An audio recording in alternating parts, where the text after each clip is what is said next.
문명이 발달한 시대를 살아가고 있습니다. 그리고 오픈 AI 챗봇이 참 우리에게 일생활에 많이 깊숙이 들어와 있는 것 같습니다. 대표적으로 챗 GPT, 제미나이 이런 것들이 그럴 텐데요. 혹시 여러분 한번 사용해 보신 적 있으신가요? 라고 물어보는 질문조차 되게 어색한 시대가 됐습니다. 사실은 출시가 된 지 불과 만 3년이 채 지나지 않았는데 많은 사람들이 벌써 적응하고 우리의 일상에 많은 변화들을 가져오고 있습니다. 청소년들은 이 챗 GPT가 없으면 숙제를 못할 정도라고 하고요. 제가 이번에 하봉수를 준비하면서 우리 청년들을 보면서 참 놀랐는데 수련회 준비할 때도 이 챗 GPT하고 대화하면서 이런 주제에 이런 인원에 이렇게 프로그램 준비하는데 좋은 정보들을 많이 찾더라고요. 이렇게 우리 일상생활 속에 참 많이 들어와 있습니다. 여러분들에게 다시 한번 질문을 던져볼게요. 혹시 이렇게 챗 GPT나 오픈 AI에게 내 개인적인 일상생활의 내용들을 주고 받으면서 대화를 나눠본 적이 있다. 내 개인의 일상적인 검색 말고 좀 있으시네요. 누가 그런 얘기를 하더라고요. 연인들끼리는 휴대폰 사진이나 이런 걸 보여주더라도 챗 GPT와 이야기 나눈 대화는 안 보여준다고.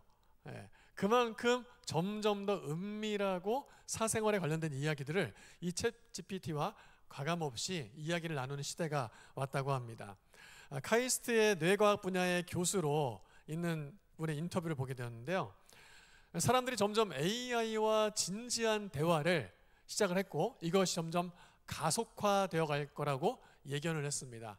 그래서 향후 10년, 15년 뒤에는요, 나 어제 누구랑 만나서 2시간이나 이야기했다라고 얘기하면은 이게 사람들에게 이제 놀랄 일이 돼버릴 시대가 올 거라고 예견을 하더라고요. 10년, 15년 뒤에 인간의 대화가 99%가 사라질 것이라고 예측을 하는 것을 보면서 참 충격을 받았습니다. 이제 그 시대가 되면요, 제가 아무리 앞에서 경수다를 하자고 광고를 하고 난리를 쳐도 이제 경수다는 더 이상 정말 희소성이 가지는 참으로 1년에 몇 차례 할까 말까 한 일이 될 거라는 것입니다. 우리는 이렇게 점점 더 인격을 가진 존재를 대하는 것이 부담스럽고 불편해지는 시대를 살고 있습니다. 어떻게 보면 인격과 인격의 만남의 상실의 시대를 살고 있다라고 말해도 과언이 아닐 것 같습니다. 코로나 이후에 우리는 점점 더 비대면 예배에 참 친숙해졌죠. 제가 어떤 청년들하고 얘기를 하다 보니까 어떤 경우에는 교회에 현장 예배에 나오지 못하는 경우에 자연스럽게 비대면 예배를 드렸다라고 얘기를 할 정도입니다. 온라인을 통해서 예배가 그 자리를 대신하게 되었는데 과연 그러면 그런 온라인 예배 속에서 정말 인격과 인격의 만남이 이루어지는 그런 예배가 과연 얼마나 가능할까라는 여러분 스스로에게 한번 질문을 던져보시면 좋을 것 같아요. 어떤 경우에는 말 그대로 비대면 예배, 만남이 없는 예배일 경우도 참 많을 것입니다. 사람과 사람이 만나는 비대면뿐만이 아니라 제가 지난번에 예배에 대해서 나눴듯이 하나님과 만나지 못하는 비대면 예배의 경우도 참 많을 거라고 예상이 됩니다. 우리는 지난번 말씀을 나누면서 이사야서 말씀을 통해서 예배의 정의를 한 가지 내렸어요. 예배는 무엇이다? 하나님과 만나는 시간이다. 예배는 무엇이다? 예배를 통해 만난 하나님께 반응하는 시간이다. 예배는 바로 만남이며 반응입니다. 인격과 인격이 만나는 시간, 그리고 우리를 지으신 하나님 앞에 그 형상대로 지음받은 우리의 피조물이 그 하나님 앞에서 자기 자신을 인식하고 예배 가운데 임재하시는 하나님을 경험하면서 우리가 얼마나 죄인이고 우리가 얼마나 연약하고 우리가 얼마나 부족하고 무능한지를 깨닫게 되는 것이 바로 예배라는 거예요. 그래서 예배는 나의 절망을 깊이 느끼면서 동시에 전화위복의 은혜를 경험하는 것이 바로 예배라는 것입니다. 뭐라고요? 예배를 통해서 나의 절망을 깊이 깨달은 다음에 그 절망에 우리를 내버려 두시는 것이 아니라 다시금 전화 위복시켜 주시는 은혜를 경험하는 것이 바로 예배라는 거예요. 오늘 우리가 읽은 요한복음 4장은 교회 좀 오래 다녔다고 한다면 익히 들어본 말씀입니다. 이 요한복음 4장에서는 사마리아 여인과 예수님과의 만남을 주 소재로 다루고 있습니다. 예배의 의미를 다룰 때에 빠지지 않고 등장하는 대표적인 본문입니다. 그리고 여러분 기억하실지 모르겠지만 우리는 3주 전에 이 요한복음 4장의 말씀을 나누었어요. 예전 것은 지나갔으니 보라 새 것이 되었도다. 우리는 지성렬 목사님과 함께 이 말씀을 좀 다루었었습니다. 오늘 제가 여러분과 함께 나누는 말씀은 그 다음 장면이 이어지고 있는 대화의 내용이에요. 여러분들의 기억을 다시 한번 리마인드하기 위해서 이 요한복음 4장에 있는 내용을 좀 정리를 잠깐 해보고자 합니다. 여러분, 이 사마리아 여인이 누구냐? 이 사마리아 여인은 5명의 남편이 거쳐갔고 지금 살고 있는 남자도 그녀의 남편이 아닌 관계입니다. 아마도 이 남편이라고 말할 수 없는 거 보니까 법적 지위를 가지는 신분을 가지는 사람이 아닌 사실혼 관계라고 추측해 볼 수 있습니다. 지금으로부터 2000년 전인 시대에 한 여인이, 그것도 남성 중심 사회 속에서 남편이 벌써 5명이나 거쳐갔고 어떤 연유에선지 모르겠지만은 그리고 지금도 또 다른 남성과 살고 있는 사실혼 관계에 있는 여인, 아마도 이 여인 속에는 여러 남성들이 거쳐가면서 헤어짐을 반복했던 상처투성이의 마음이 있었을지 모르겠습니다. 그리고 공동체 안에서도 저 여인을 향해서 지나가기만 하면 옆에서 수근수근 했을 거예요. 아유, 저 알지 저 여인. 아유, 저 여인 얼마나 복이 없는지 알지. 손가락질의 대상이고 비난의 대상, 조롱의 대상이었을지 모르겠습니다. 그러니까 이 여인은 그 동네에 다니면서 사람들과 마주치기 싫었을 거예요. 그러니 해가 중천에 떠 있는 그 시간에 물을 기르러 우물가에 찾아간 것입니다. 당시에 보통 우물물을 기를 때는 아침이나 해가 지기 전 서늘한 시간대를 이용해서 우물물을 길렀다고 해요. 그러나 이 여인은 해가 중천에 떠 있는 가장 뜨거운 시간에 우물물을 길어야만 했습니다. 왜요? 더 이상 사람들과 마주치기 싫었기 때문입니다. 더 이상 상처받고 싶지 않았어요. 아마도 그 당시에 오픈 AI가 있었으면 이 여인은 오픈 AI가 더 친숙하게 얘기하면서 사람들과 완전히 단절하고 살았을지 모르겠습니다. 그럼에도 사람을 단절했지만 그 여인은 그 손에 물동이를 들고 우물물을 길어야만 생활을 할 수가 있었어요. 타인의 시선, 수치심이 그 여인에게 가득했지만 자신의 삶을 지탱해야 될 필수적인 요소를 손에서 던져버릴 수가 없었습니다. 왜요? 이 물은 자신의 삶을 지탱하는 가장 필수적이고 기본적인 요소였기 때문에 그렇습니다. 상처투성이인 자신의 신세를 한탄하면서도 이 지긋지긋한 인생 속에서 이 여인은 물동이를 들고 다니면서 아휴, 내가 내 인생 참 처량하지. 그 땡볕에 물을 기르면서 자신의 신세를 한탄하면서도 그녀는 이 물동이를 포기할 수 없었을 거예요. 여러분, 그렇게 사람들의 시선을 피해서 부딪히기 싫어서 물동이를 들고 그 무더운 땡볕에 물을 길러 나가는 여인의 심경을 한번 헤아려 보시겠습니까? 어느 누구도 그 여인의 친구가 되어주지 못했고 친구로 받아들이고 싶은 마음도 없었을 것입니다. 그런데 지금 그런 여인을 누가 만나주고 계시는 거예요? 예수님이 만나주고 계시는 것입니다.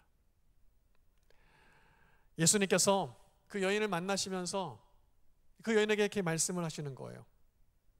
지금 이 우물물, 날마다 길어먹는 이 우물물, 이 물 마셔도 당장에는 목마름이 해결될 수 있지만 다시 목마르잖아.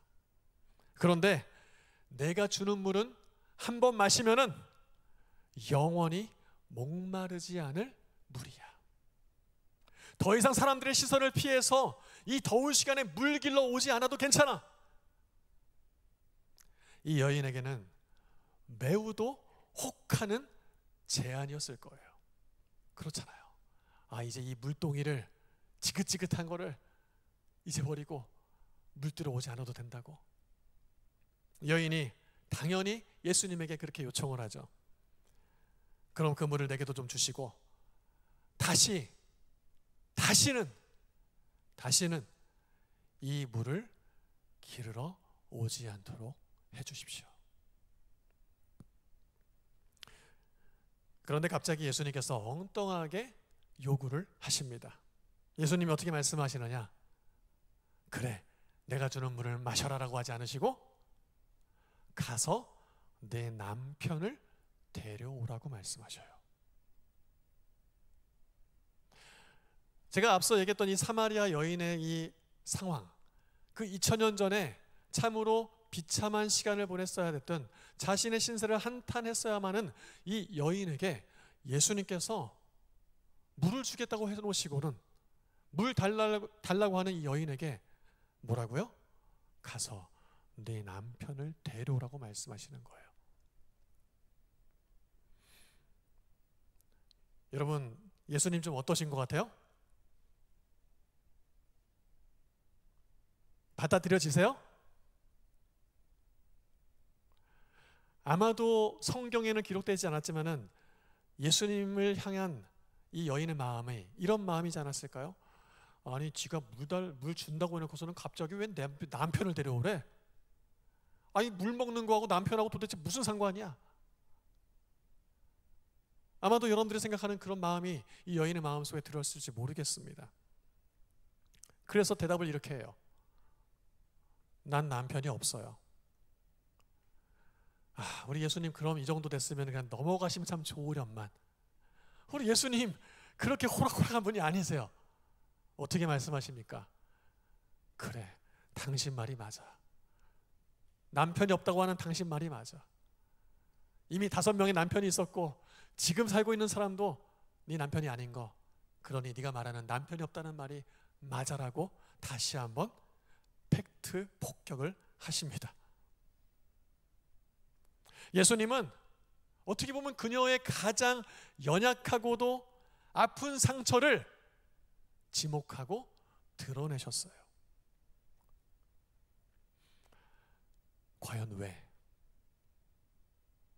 과연 왜 예수님은 이 여인의 숨기고 싶은 가장 쓰라린 상처, 그 상처를 드러내게 하셨을까요? 상처를 드러내고 치유하지 않으면 온전한 회복이 없기 때문에 그렇습니다. 여러분, 우리 안에도 이 여인과 같은 드러내고 싶지 않은 내 속마음이 있어요.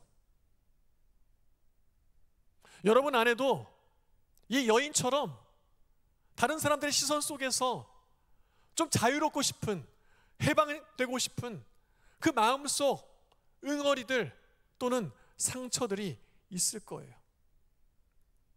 누가 건들기만 해도 바로 쓴 뿌리를 드러내는 그런 내 마음속 쓴 뿌리 말입니다. 상처 말입니다. 그런데 여러분, 놀랍게도 이 여인은 그런 자신 안에 있는 상처를 지목당하자 그 자리를 피하고 외면하고 떠나가지 않았어요.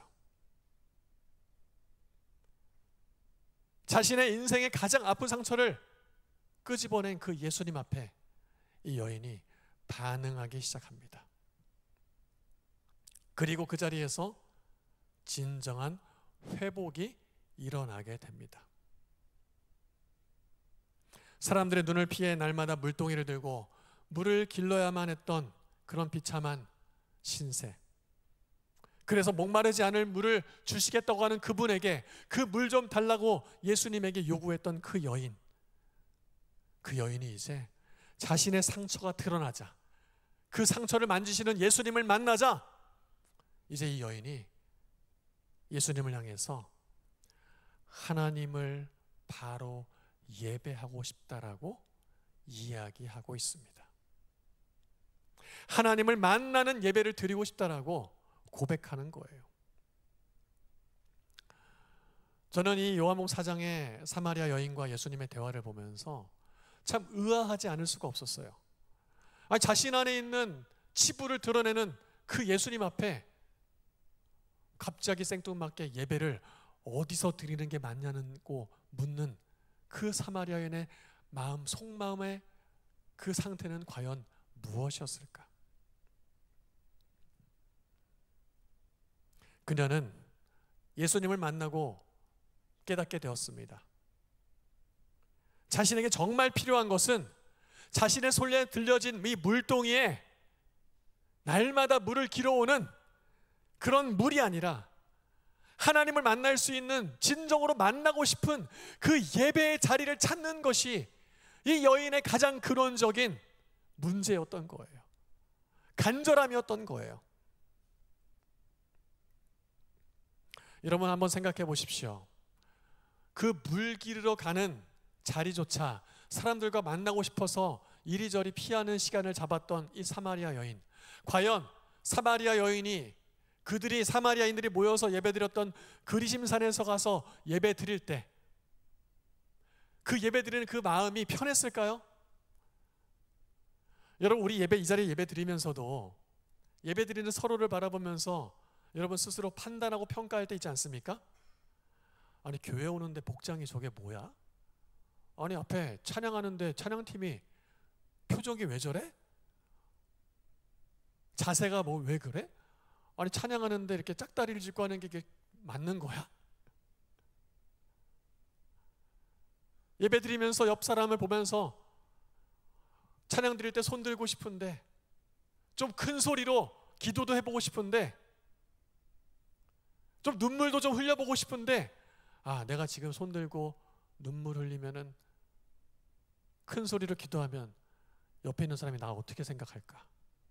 여러분, 이미 우리도 이 사마리아 여인처럼 상처가 그렇게 크지 않는다 할지라도 이미 주변에 있는 사람들의 시선을 무수히 많이 의식하면서 올라가던 손을 내리고, 안 돼, 참어, 흐르려고 눈가가 촉촉해지는 그 눈을 힘을 빡 주면서, 안 돼, 울지 마, 네가 지금 울면은 네가 감당해야 될 몫이 너무 커질 거야.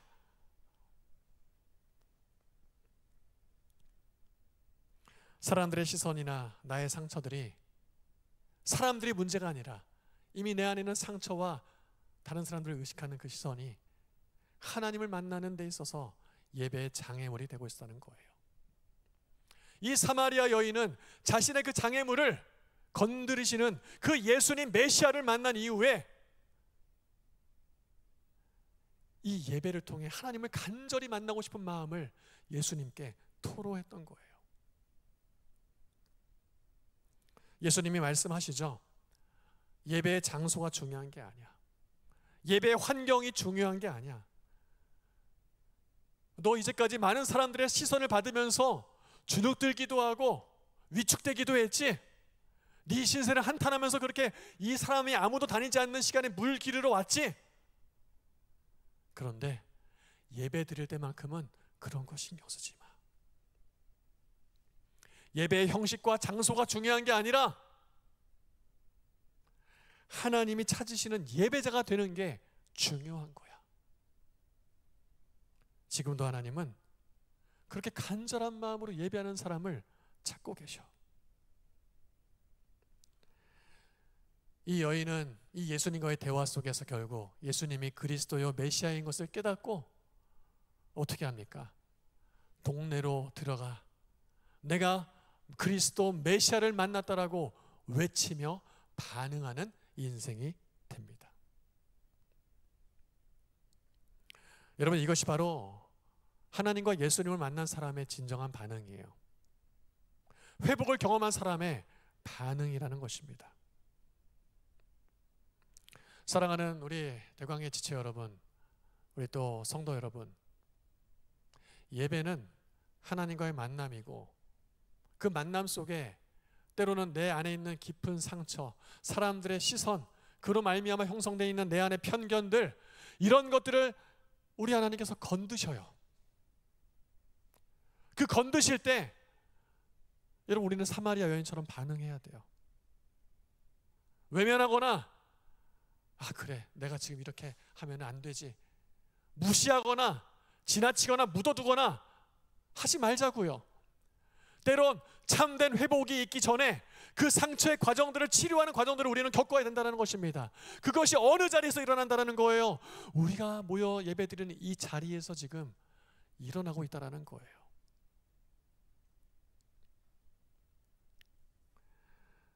우리가 9월부터 예배를 개편하면서 예배를 드리고 이제 오늘 3주째가 되었습니다. 제가 여러 청년들을 만나면서 예배 개편했는데 어때? 어떤 것 같아? 라고 좀 질문을 던졌는데 공통된 의견들이 있었어요. 첫 번째, 목사님 집중과 몰입이 참 잘 되는 것 같아요. 또 어떤 지체는 목사님 오랜만에 예배 드리면서 찬양 드리면서 좀 눈물도 흘렸어요. 이런 의견들이 좀 모아졌습니다. 이전처럼 밝았으면 아마 눈물을 꼭 참았을 텐데 너무 좋은 것 같아요. 또 이런 의견도 있었어요. 좀 모아진 의견 중에 목사님 설교 시간에 조명을 계속 어둡게 하니까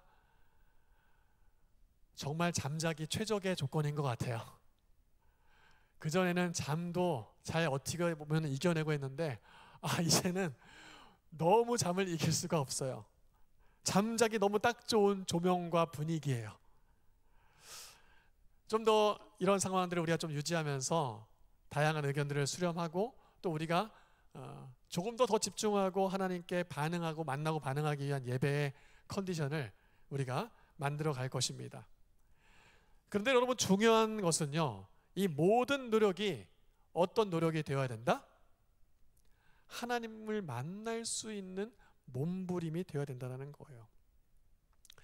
찬양에 집중하기 좋다, 말씀 듣기에 너무 좋다, 이런 분위기를 따지는 정도가 아니라 나를 위해 십자가를 지시고 또한 그 예수 그리스도를 보내시기까지 나를 사랑하시는 하나님을 만날 수 있는 그런 몸부림이 되어야 된다는 것입니다.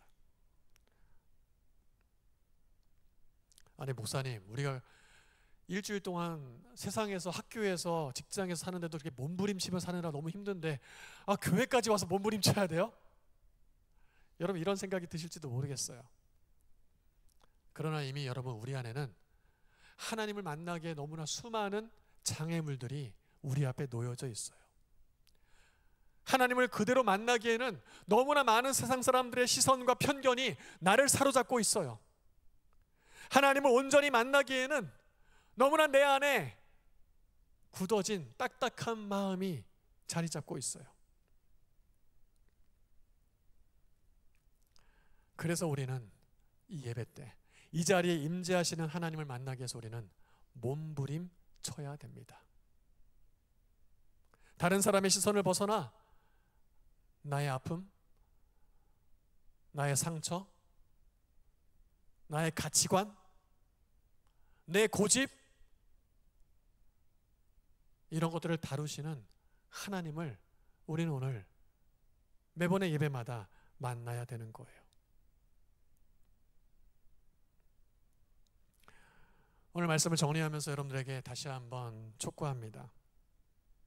여러분들의 예배는 과연 우리 삶의 상처와 고민과 고뇌와 고집과 아집을 다루시는 그 하나님과 예수 그리스도를 만나는 예배입니까? 스스로를 버림받은 인생으로 여겼던 사마리아 여인, 타인의 시선과 수치심을 피해 자신의 삶을 지탱할 수밖에 없었던 수단이었던 물동이를 날마다 들고 다녔던 그 여인, 그 상처와 아픔, 현실의 삶의 무게를 짊어져야만 했던 그 물동이를 이 여인은 예수님을 만난 이후에 던져버렸습니다. 여러분들은 이제까지 수없이 많은 예배를 드리면서 여러분 손에 나름의 물동이가 들려 있을 거예요. 내가 하나님을 믿는 목적, 신앙생활하는 목적, 여러 가지 불편함이 있고 어색함이 있지만 그래도 교회를 나오는 이유들이 여러분들 나름대로 있을 것입니다. 그런데 여러분, 그 이유들의 그 물동이를 과연 주님을 만난 예배 자리에 와서 나갈 때도 그 물동이를 과감히 던져버리고 나가고 계시냐는 거예요. 정말 일주일 동안 무겁게 살았던 그 물동이 이제 예배 시간에 들고 와서 옆간에다가 잘 모셔두고 예배 드리고, 아 오늘 찬양 좋네, 아 오늘 말씀이 좀 그러네 하고 예배 끝나고 나갈 때 다시 물동이 딱 챙겨 들고, 그래 넌 나와 뗄 수 없는 거야 하고 두벅두벅 또 나가고, 다음 주 올 때도 그 물동이 또 들고 와서 옆에 저 잘 모셔놨다가 예배 드리고 또 들고 나가고. 여러분, 세상의 무게를 짊어질 수밖에 없는 우리의 삶의 기본적이고 필수적인 우리의 물동이들, 우리는 그 물동이 예수님 만나면 던져버릴 수 있습니다. 여러분 안에 있는 세상이 만들어 놓은, 여러분 우리 안에 있는 우상, 과감히 우리는 부셔버릴 수 있습니다. 어떻게 해요? 오늘 이 자리에 그것을 다루시는, 나를 만나시는 하나님을, 그 예수님을 우리가 만나야 된다는 거예요. 여러분, 이 여인의 인생은요, 버림받은 인생이었지만은 이제는 던져버리는, 버려버리는 그런 인생이 됐습니다. 예수님을 만난 이후에. 오늘 예배를 드리면서 한번 여러분 스스로 한번 생각해 보세요. 오늘 하나님께서 내 안에 이 사마리아 여인에게 예수님이 질문을 던지시고 다루셨던 것처럼 나에게 지금 어떠한 마음을 만지시고 계시는가? 그리고 그 주님 앞에 과감히 우리를 초청하시는 그 주님 앞에 오늘 이 남은 시간 찬양하면서 기도하면서 그 하나님 앞에 반응할 수 있기를 바랍니다. 그리고 매번 우리가 드려지는 예배가 그저 여러 번의 예배가 아니라 오늘의 예배가 나에게 그 주님, 예배하신 주님 만날 수 있는 유일한 예배라는 생각을 가지고 그 만남과 그 반응을 매번의 예배 때마다 아름답게 그 은혜를 누릴 수 있는 귀한 하나님의 백성들 되실 수 있기를 주의 이름으로 축복합니다. 오늘 이 시간 이 말씀 가지고, 이 은혜 가지고 하나님 앞에, 하나님이 원하시는, 하나님이 받으시는 예배는 영과 진리로 드리는 예배, 내 안에 있는 상처와 아픔, 그 모든 것들을 아낌없이 내어드리고 치유와 온전한 회복을 누리는 예배, 주님 그러한 예배로, 그러한 예배자로 나아가기를 원합니다. 우리 이 마음 가지고 우리 주님 앞에 함께 찬양하며 나아가겠습니다.